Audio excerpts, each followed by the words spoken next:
Çosalardı canın aziz canımız, çosalardı dağmaca ünvanımız. Çosalar ünvan damarda kanımız. Oralı olan herkeste mekan var. Gere geleyim şirin şirin çalamı, ünvanımın adına layık mekamı. Çosalar ünvana gönderey salamı, Samara'dan ünvana ihtiram var. Kardeşlerden sizlere salam var.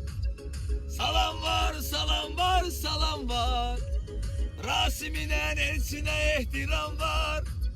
Samara'dan çosalara salam var. Kardeşlerden sizlere salam var.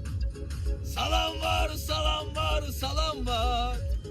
Bacanaklara hürmeti ihtiram var. Samara'dan çosalara salam var. Salam olsun çosalar ünvana. Allah sizleri korusun.